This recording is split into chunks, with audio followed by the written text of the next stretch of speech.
આવી। પાણી ભરાવાની સમસ્યાને લઈ એક્શનમાં। પાણીની સમસ્યા હલ કરવા ફૂલ પ્રૂફ પ્લાન છે। ખાડીની સમસ્યા દૂર કરવા 500 કરોડ ફાળવવામાં આવ્યા। તમામ વિભાગોને ભેગા થઈ 24 કલાકમાં કેશડોલ લોકો સુધી પહોંચાડવા માટે સૂચના આપી। નુકસાની અંગે તાત્કાલિક સર્વે કરવા સૂચના આપી છે। રાજ્ય સરકારની એક સમીક્ષા બેઠક બાદ તાત્કાલિક અને નુકસાનીનું વળતર મળે તે પ્રકારની કામગીરી કરવામાં આવી રહી છે। ભવિષ્યમાં આ પ્રકારની ખાડી રેલના ના આવે તે માટે તમામ વિગતો એકત્ર કરી એક્શન પ્લાન બનાવી કામગીરી કરવા સાથે વરસાદને લઈ તૂટી ગયા છે જે રસ્તા તેને પર તાત્કાલિક રિપેર કરવા અને જવાબદાર અધિકારી અને કોન્ટ્રાક્ટરો વિરુદ્ધ પગલાં લેવાની પણ સૂચના આપવામાં આવી છે। ધારાસભ્યોએ સીએમ સાથે આ બેઠક કરી છે। સુરતની સ્થિતિ અંગે સમીક્ષા બેઠક કરવામાં આવી। સંગીતા પાટીલ, કુમાર કાણાણીએ આ બેઠક કરી। ખાડીપુરને લઈ સીએમને રજૂઆત કરી। ખાડીપુરમાં તંત્રની બેદરકારી હોવાનું કાનાણીએ જણાવ્યું। ખાડીને લઈને સુરત શહેરમાં પૂર ના આવે તે માટે ફૂલ પ્રૂફ પ્લાન બનાવવામાં આવે તે માટે સૂચના આપવામાં આવી છે।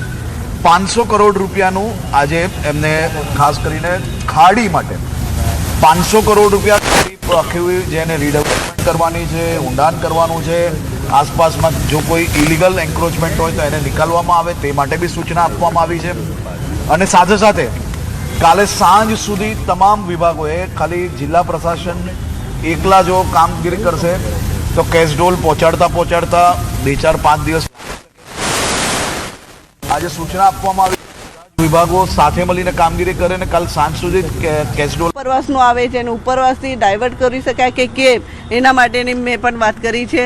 હવે અધિકારીઓ સાથે મિટિંગ છે, એના પર શું થશે એ અમને પછી ખબર પડશે। મેં વર્ષો જૂની સમસ્યાઓ છે, ખૂબ વર્ષો જૂની સમસ્યા છે અને આ એનામાં લાસ્ટ ટાઈમ જ્યારે અમને એવું લાગતું હતું કે આ ડ્રેઝિંગ કર્યું છે, ખાડીમાં મશીન ઉતાર્યું છે અને આ વર્ષે પૂર નહીં આવશે એવું અમને ધારતા હતા। પણ સૌથી વધારે 18 ઇંચ જ્યારે વરસાદ પડતો હોય તો કેટલું બી આ ફાટે ત્યારે તો કોઈ કુદરતની સામે કોઈ કરી નહીં શકતું। પણ છતાં આગળ શું કરવાનું છે અને કેવી રીતે આ ખાડીને ડાયવર્ટ કરવું પડશે કે કેમ એના માટેની આ મિટિંગ હતી। પૂરની પરિસ્થિતિ ઊભી થાય, આપણી પાસે બોટ કેટલી છે, કેટલી બોટ ચાલુ છે, કેટલા વોટર પમ્પિંગ છે, કેટલા ચાલુ છે, આ પ્રકારની જે કામગીરી છે એ કામગીરીમાં આપણે કાચા પડ્યા છીએ, ઊણા ઉતર્યા છીએ, એ આપણી બેદરકારી છે અને એટલા માટે આ બેદરકારીને કારણે આપણે લોકો પરેશાન થયા છે, લોકો પૂરમાં ફસાયા।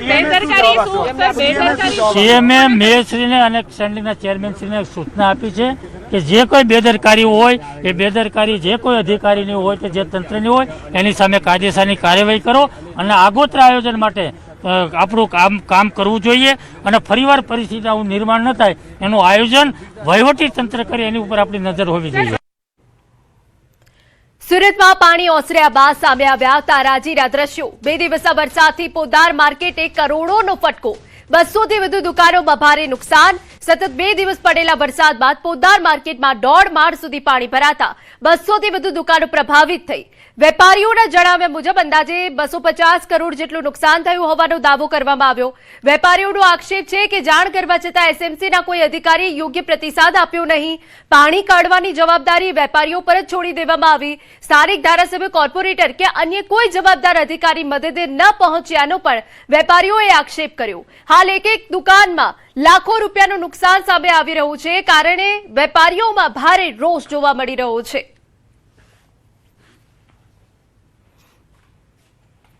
સામે બ્રિજનું કામ ચાલુ છે, એને અડધા રોડ થકી પતરા નાખેલા છે। અમે કીધેલું હતું કે આ પતરા હટાવી લો, તમારી કામગીરી પૂરી થઈ ગઈ છે। હું 100% વાકેફ આપું છું કે પતરાના હિસાબે પાણી પોદારની અંદર આવ્યું છે અને નુકસાની તો તમને સામે જ દેખાય છે। આ બધા વેપારીઓ 10-10, 15-15 વર્ષથી કાર્યરત છે, કામ કરે છે, તો એક દુકાનની અંદર શું સ્ટોક હશે, શું હશે તમે જોઈ શકો, તમને બી ખ્યાલ આવી શકે। સુરતમાં પૂરમાં 2 યુવાનો તણાયા। ખાડીમાં કાર સાથે 2 યુવાનો તણાયા હોવાની ઘટના। સરથાણા વિસ્તારની ખાડીમાં તણાયા। વરાછાથી બંને યુવાનો ઘરે જઈ રહ્યા હતા। કલાકો બાદ કાર મળી આવી। એક મૃતદેહ પણ મળ્યો છે। એક યુવાન કારમાંથી કૂદી જતા બચી ગયો। વૃક્ષની ડાળી પર લટકતો રહ્યો યુવાન। આ તસવીરો અમે આપને બતાવી રહ્યા છે કે હાલ ખાડી પૂરના પાણી ચારે તરફ છે. ખાડીમાં પાણીનો પ્રવાહ તેજ છે. તે વચ્ચે એક કાર ગરકાવ થઈ હતી. કલાકો બાદ આ કાર મળી આવી છે. એક મૃતદેહ બહાર કાઢવામાં આવ્યો છે.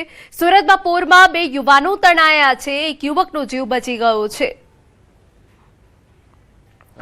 यहाँ 2 युवक गायब हो गए थे परसों पानी में गरका हो गए कार के साथ. कार निकले लेकिन एक बॉडी अभी नहीं मिली है. शायद हम भगवान को प्रार्थना करते हैं तो जीवित मिल जाए.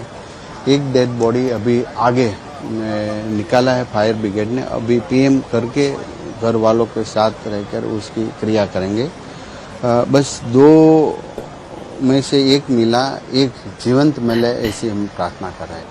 हम दोनों भाई थे. यहाँ से गाड़ी वरासा मेन रोड से आ रहे थे, घर जा रहे थे अपने, और थोड़ा आगे चलते ही गाड़ी पानी में आ गई और फ्लो के साथ बहने लगी. फ्लो के साथ बहने लगी तो हमने बाहर निकलने की ट्राई की. सोसाइटी वालों ने बोला कि आगे नाला है, तो कूदने लगे. हम दोनों कूद गए बाहर. और मैं यहाँ पीछे स्कूल है, वहाँ स्कूल के आगे पेड़ है, वहाँ पे अटक गया था मैं. और मेरा बड़ा भाई आगे पानी में बह के गया.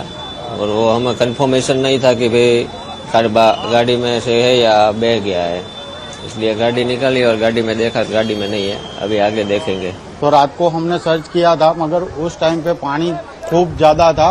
फिर दूसरे दिन सुबह में भी सर्चिंग काम चालू किया, और आज सुबह में अभी हम पानी जैसे थोड़ा डाउन हुआ तो यहाँ कार फाइंड आउट हुआ है, और यहाँ हमने कार को अभी बाहर निकाला है, मगर जो अंदर व्यक्ति था वो अभी मिला नहीं है. સમાચાર આણંદમાંથી વલાસણ પાસે નહેરમાં માતા પુત્ર ડૂબ્યા હોવાની ઘટના બની. 3 વર્ષના બાળક અને 32 વર્ષીય મહિલાનું મોત થયું. ફાયરની ટીમે બચાવ કામગીરી હાથ ધરી. પોલીસે મૃતદેહોને પોસ્ટમોર્ટમ માટે ખસેડ્યા છે. પોલીસે અકસ્માતનો ગુનો નોંધી તપાસ હાથ ધરી છે. રાજ્યમાં 7 દિવસ ભારે વરસાદ નહીં પડે. 15 જુલાઈ સુધી નહીં પડે ભારે વરસાદ. હળવોથી મધ્યમ વરસાદ પડી શકે. 20 કિલોમીટરની ઝડપે ફૂંકાઈ શકે પવન. 11 અને 12 જુલાઈ માછીમારોને દરિયો ન ખેડવાની પણ સૂચના અપાઈ છે. આપને જણાવી દઈએ, રાજ્યમાં 9% વરસાદ ઓછો નોંધાયો.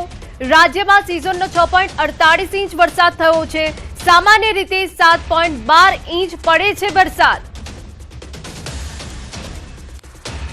आने वाला 7 दिन के लिए 9 से लेकर 15 जुलाई तक इसमें इक्का दुक्का स्थानों से लेकर कुछ ही जगह में गुजरात रीजन में हल्का से मध्यम बरसात का संभावना रहेगा, और सौराष्ट्र कच्छ में इक्का दुक्का स्थानों में हल्का से मध्यम बरसात का संभावना रहेगा.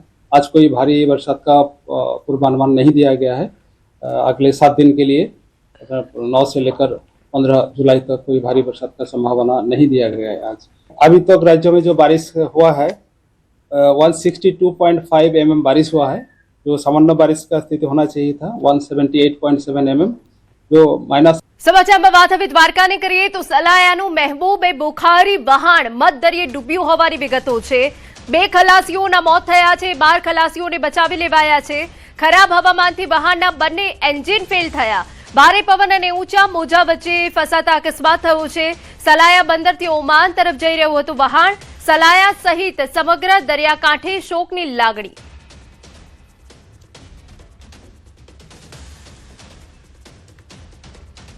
વાત હવે જૂનાગઢને કરીએ. માંગરોળ પાસે દરિયા કિનારાથી મળ્યું કન્ટેનર. સાંગાવાડા દરિયા કિનારે કન્ટેનર મળતા ચકચાર. કન્ટેનર મળતા પોલીસે જાણ કરાઈ. દરિયામાંથી કન્ટેનર તણાઈને આવ્યું. તપાસમાં કન્ટેનર ખાલી હોવાનો ખુલાસો. સમગ્ર મામલે પોલીસે તપાસ હાથ ધરી. ગઈકાલે પોરબંદરના દરિયામાંથી પણ કન્ટેનર મળ્યું હતું. કે જ્યાં રૂપેણ બંદર વિસ્તારમાં 2 જૂથ વચ્ચે અથડામણ થઈ. ધોકા પાઇપ વડે હુમલાનો વિડીયો વાયરલ થયો, જેની તસવીરો અમે આપને બતાવી રહ્યા છે. જૂની અદાવતને લઈ બંને જૂથ સામે આવ્યા. ઘટના અંગે પોલીસે તપાસ હાથ ધરી છે. તો કોઈ જૂની અદાવતને લઈને બંને જૂથ વચ્ચે મારામારી થઈ હતી. ત્યાં ઘટના સ્થળ પર પોલીસ પહોંચી હતી અને હવે સંપૂર્ણ તપાસ હાથ ધરવામાં આવી છે. રૂપેણ બંદર વિસ્તારમાં 2 જૂથ વચ્ચે મારામારીનો આ બનાવ બન્યો છે, જેનો વિડીયો સામે આવ્યો. ધોકા પાઇપ વડે હુમલાનો વિડીયો છે. જૂની અદાવતે લઈ બંને જૂથ સામે આવી ગયા. અને આપને જણાવી દઈએ કે જ્યાં પોલીસ પહોંચી હતી ને હવે પોલીસે તપાસ હાથ ધરી છે.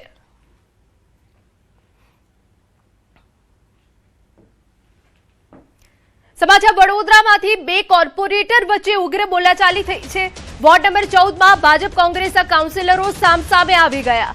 દીપા શ્રીવાસ્તવ અને અંકિતા સોની વચ્ચે બોલાચાલી થઈ.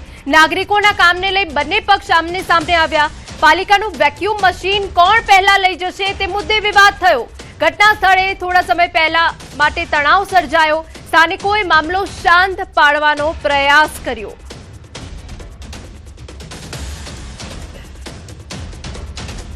સમાચારમાં આગળ વધીએ તો રાજસ્થાનની સગીરાનું વડોદરામાંથી અપહરણ કરી દુષ્કર્મ આચરવાની ચોંકાવનારી ઘટના સામે આવી. પોલીસે સગીરાની માતાની ફરિયાદના આધારે કાર્યવાહી હાથ ધરી હતી અને સગીરાને આરોપીની ચુંગાલમાંથી છોડાવી હતી. અજમેરના સલીમ ઉર્ફે સૈયદ સૈલાબ નામના યુવક પર સગીરાના અપહરણ અને દુષ્કર્મનો આક્ષેપ છે. આરોપીએ સગીરાના ઘરેણાં અને મોબાઈલ ફોન પણ વેચી નાખ્યા હતા. આટલું જ નહીં, આરોપીએ દીકરીને પરત આપવા માટે સગીરાની માતા પાસે 1 લાખની ખંડણી માંગી હતી. આરોપીની માતાએ પણ પીડિતાની માતાને જાનથી મારી નાખવાની ધમકી આપી હતી. આ અંગે સગીરાની માતાએ અકોટા પોલીસ સ્ટેશનમાં ફરિયાદ નોંધાવી છે. હાલ પોલીસે ફરાર આરોપી સલીમને પકડવા વિવિધ ટીમો બનાવી શોધખોળ હાથ ધરી છે. ખેડાના ઠાસરામાં માનવતાને શરમાવે તેવી ઘટના બની છે. પાંડવનિયા ગામના સ્મશાન નજીક આવેલી ગટરમાંથી એક નવજાત બાળકી મળી આવી. કળિયુગી માતા પિતાએ આ માસૂમ બાળકીને જીવતી ગટરમાં ત્યજી દીધી. સ્થાનિકોએ તાત્કાલિક 112 પર જાણ કરતા ડાકોર પોલીસનો કાફલો ઘટના સ્થળ પર આવ્યો. પોલીસે બાળકીનું રેસ્ક્યુ કર્યું, પરંતુ બાળકી બચી શકી ન હતી. પોલીસે ત્યજી દેવાયેલી નવજાત બાળકીના મૃતદેહને પીએમ અર્થે ખસેડ્યો. ફોરેન્સિક ટીમની હાજરીમાં બાળકીનું પોસ્ટમોર્ટમ કરવામાં આવશે. પોલીસે ગુનો નોંધી આ કળિયુગી માતા પિતાની શોધખોળ. અમદાવાદના શાહીબાગ પોલીસ હેડક્વાર્ટર ખાતે રથયાત્રા સંદર્ભે મોક ડ્રીલ યોજાઈ. આ દરમિયાન છોડાયેલા ટીયર ગેસની અસર રિવરફ્રન્ટ રોડ સુધી પહોંચી હતી. આના કારણે વાહન ચાલકો અને રાહદારીઓની આંખોમાં બળતરા થતા પાણી આવવાની સમસ્યા ઉઠી. અચાનક થયેલી અસરથી લોકોમાં થોડા સમય માટે ગભરાટ અને અફરાતફરીનો માહોલ સર્જાયો હતો. અનેક લોકોએ આંખો ધોઈને રાહત મેળવવાનો પ્રયાસ કર્યો હતો, જ્યારે કેટલાક વાહન ચાલકોએ વાહનો ધીમા કરી દીધા હતા. પોલીસે તાત્કાલિક ઘટનાસ્થળે પહોંચી સ્થિતિ પર નિયંત્રણ મેળવ્યું હતું.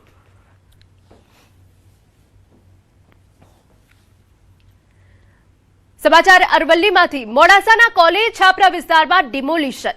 24 જેટલા રહેણાંક કાચા પાકા મકાનો તોડી પડાયા. 2 જેસીબીની મદદથી દબાણો તોડી પડાયા. સ્થાનિક લોકોના વિરોધ વચ્ચે તંત્રની કામગીરી. પોલીસો ચુસ્ત બંદોબસ્ત વચ્ચે ડિમોલિશન. નોટિસ વગર કામગીરી કરવાની સ્થાનિકોનો આક્ષેપ છે. 2 વર્ષ અગાઉ નોટિસ આપેલી મુદત પૂર્ણ.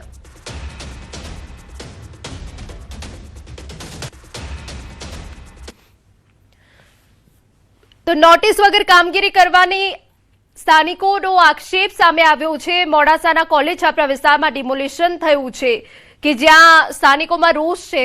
24 જેટલા રહેણાંક કાચા પાકા મકાનોને તોડી પાડવામાં આવ્યા.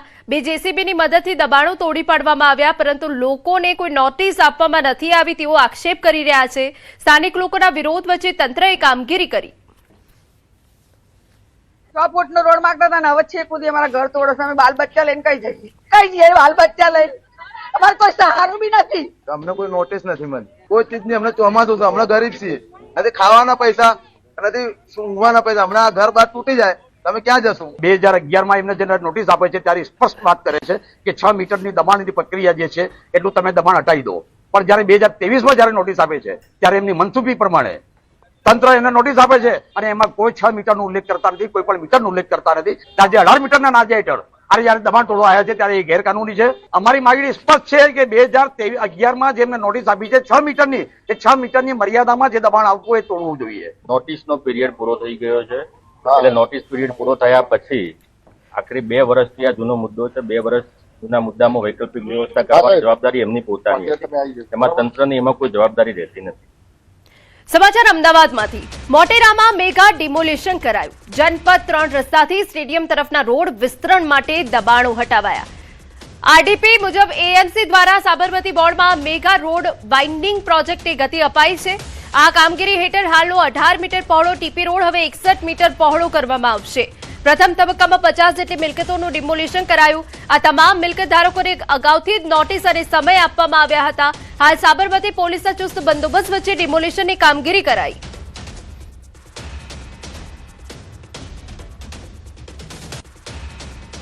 નોટિસો 2 મહિના પહેલા આપી હતી. કેવું એવું છે કે પહેલા મકાનો લઈ લીધા હવે રોજગાર લઈ લીધું, હવે કરવાનું શું? રોજગાર હોય તો મકાન થાય, હવે રોજગાર જ નથી તો મકાન ક્યાંથી લઈશું? અમે 35 વર્ષથી રહીએ છીએ. 2 બાબાના મેરેજ થઈ ગયા, મોટા બાબાને 2 બેબી છે, બધા અમારે હતા તો આખું ફેમિલી, બરાબર. અને હવે બધું મકાન બી 2 મહિનામાં તો પડી જશે. દુકાન તો પડી ગઈ, દરજીની દુકાન હતી અમારે, આવી નાની દુકાન. હવે અમારે શું કરવાનું? અમે ક્યાં જઈએ અત્યારે? હવે અમદાવાદના મોટેરા વિસ્તારમાં આજે મેગા ડિમોલિશન હાથ ધરવામાં આવ્યું છે, જેમાં 50થી પણ વધારે કમર્શિયલ મિલકતો છે તેની પર બુલડોઝર આજે ફરી ગયું છે. આપ જોઈ રહ્યા છો દ્રશ્યો, સવારથી જ આ કામગીરી કરવામાં આવી, જેમાં અમદાવાદ મહાનગરપાલિકાની એસ્ટેટ વિભાગની ટીમ સ્થળ ઉપર હાજર છે અને 50 જેટલી કમર્શિયલ મિલકતો છે તેને દૂર કરવામાં આવી છે. આગામી સમયમાં રહેણાંક મકાન દૂર કરવામાં આવશે કે કેમ તે અંગે પણ નિર્ણય લેવામાં આવશે. જો કે અગાઉ નોટિસ આપી દેવામાં આવી હતી. મારી સાથે ડેપ્યુટી ટીડીઓ છે એસ્ટેટ વિભાગના મહેશભાઈ, તેમની સાથે વાત કરીશું. મહેશભાઈ, જે પ્રકારે કામગીરી હાથ ધરવામાં આવી, વધારે મિલકતો તોડવાની કેવી રીતે કામગીરી કરવામાં આવશે કે 50 જેટલી જ આજે મિલકતો? મેડમ, મૂળ ટીપીસી મુજબ 18 મીટરનો ટીપી રસ્તો હતો, એ રીડીપી મુજબ 61 મીટરનો કરવાનો છે. બંને બાજુ જેટલી વાઇડનિંગ કરવાનું છે એનું આજે એ પૈકી કોમર્શિયલ યુનિટ જેટલા છે એ યુનિટનું આજે અમલીકરણનું કાર્યવાહી હાથ ધરેલી છે. જેમાં આજે 52 યુનિટ છે જેનું અમલીકરણ આજે લીધેલું છે. 200થી પણ વધારે મિલકતો છે તેને નોટિસ આપી દેવામાં આવી છે અને રહેણાંક મકાન છે તેના ઉપર પણ ખાસ કરીને કાર્યવાહી કરવામાં આવશે. સ્ટેજ વાઇઝ કાર્યવાહી છે તે કરવામાં આવશે તેવું એસ્ટેટ વિભાગનું કહેવું છે. આજે સવારથી 50 જેટલી જે કમર્શિયલ મિલકતો તોડી પાડવામાં આવી છે. પાટણની હેમચંદ્રાચાર્ય ઉત્તર ગુજરાત યુનિવર્સિટીએ બોગસ અને નિયમભંગ કરતી કોલેજો સામે મોટી કાર્યવાહી કરી. ગુપ્ત અરજીઓના આધારે 3 મહિના સુધી તપાસ હાથ ધરાઈ. આ તપાસના રિપોર્ટના આધારે યુનિવર્સિટીએ આકરા પગલાં લીધા. HNGO અને UGCના નિયમોનો ભંગ કરનારી અંદાજે 19 કોલેજોનું શૈક્ષણિક વર્ષ 2026-27થી જોડાણ કરી કાયમી ધોરણે રદ કરવામાં આવ્યું. હવે આ કોલેજોમાં નવા એડમિશન નહીં થાય અને શૈક્ષણિક કાર્ય પણ બંધ કરાશે.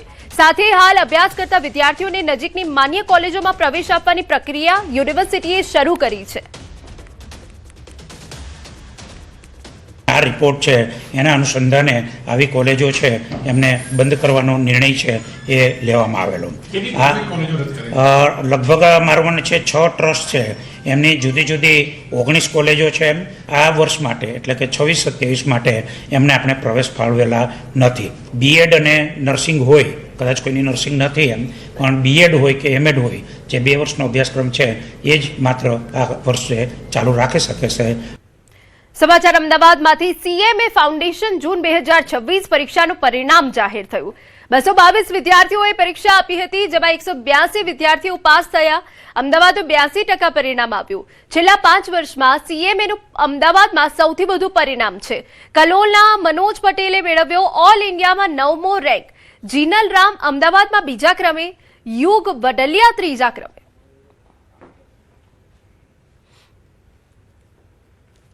Score 292. The only thing I followed throughout my studies was that I had to maintain a discipline. Sir मैंने स्कोर किए 318 आफ्टर 400. सर अच्छा तैयारी थी, यहाँ पर जो क्लासेस थी वो रेगुलर अटेंड किए थे और घर जाके बस 2 to 3 hours सेल्फ स्टडी से की थी. અને મારા માર્ક્સ 284 આવ્યા છે. મારી પ્રિપેરેશનમાં હું સેલ્ફ સ્ટડી કરતી હતી અને મેં ધ્યાન વધારે અકાઉન્ટ પર આવ્યું હતું અને આમ બી મારું અકાઉન્ટ સારું હતું. એમાં 222 સ્ટુડન્ટ્સ અપિયર થયા હતા અને એમાંથી 182 સ્ટુડન્ટ્સે ફાઉન્ડેશન ક્લિયર કર્યું છે. એટલે અમદાવાદ ચેપ્ટરનું પરિણામ લગભગ 82% જેવું છે, જે ગયા વર્ષે ગઈ ટર્મમાં 80% હતું, એનાથી પણ વધારે છે. CR પાટીલ પહોંચ્યા સુરત અસરગ્રસ્ત વિસ્તારોમાં.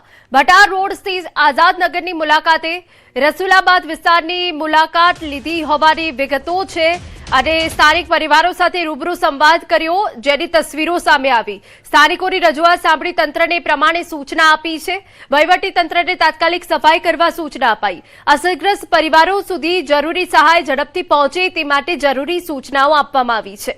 વડોદરાની માંજલપુર બેઠકની પેટા ચૂંટણી માટે ભાજપમાં ભારે રાજકીય ગરમાવો જોવા મળી રહ્યો છે. ભાજપ કાર્યાલય ખાતે યોજાયેલી સેન્સ પ્રક્રિયામાં ટિકિટ માટે 100થી વધુ કાર્યકરો મેદાને આવ્યા. પ્રદેશ ભાજપ દ્વારા નિરીક્ષક તરીકે પૂર્ણેશ મોદી, બળવંતસિંહ રાજપૂત અને સીતાબેન નાયકની નિયુક્તિ કરાઈ છે. નિરીક્ષકો સમક્ષ અંદાજે 90 જેટલા કાર્યકરોએ રૂબરૂ હાજર રહી પોતાના બાયોડેટા રજૂ કર્યા. સ્વર્ગસ્થ યોગેશભાઈનું જે દુઃખદ અવસાન થયું તે પછી આ માંજલપુર વિધાનસભા ખાલી પડી, એનું ત્યારે અમે ત્યાં નિરીક્ષકો મૂકી દીધા છે. 30 તારીખે મતદાન છે 13 તારીખ એ ફોર્મ ભરવાની છેલ્લી તારીખ છે. એટલે અમારા નિરીક્ષકોએ અનેક લોકોના જે બાયોડેટા આવ્યા છે એનો અભ્યાસ થઈ રહ્યો છે. સંકલનની બેઠક કરી અને તેમાંથી ઉમેદવારો જે મુખ્ય ઉમેદવારો છે એનું નામ પાર્લામેન્ટરી બોર્ડમાં જશે અને પાર્લામેન્ટરી બોર્ડ જે ઉમેદવારને નક્કી કરશે એના ફોર્મ ભરવામાં આવશે.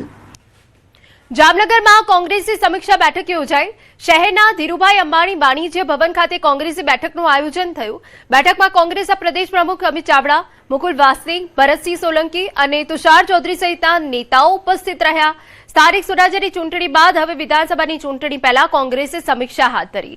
જામનગર, દ્વારકા, પોરબંદર જિલ્લાની સમીક્ષા કરવામાં આવી. આ દરમિયાન ગત સ્થાનિક સ્વરાજ્યની ચૂંટણીના પરિણામોની પણ સમીક્ષા કરાઈ. આ સાથે સંગઠનના કાર્યકરોની કાર્યપદ્ધતિનું મૂલ્યાંકન પણ કરાયું. કોંગ્રેસ પ્રદેશ પ્રમુખ અમિત ચાવડાએ જણાવ્યું, સમીક્ષા બાદ જ્યાં જરૂર લાગશે ત્યાં સંગઠનમાં ફેરફાર કરાશે.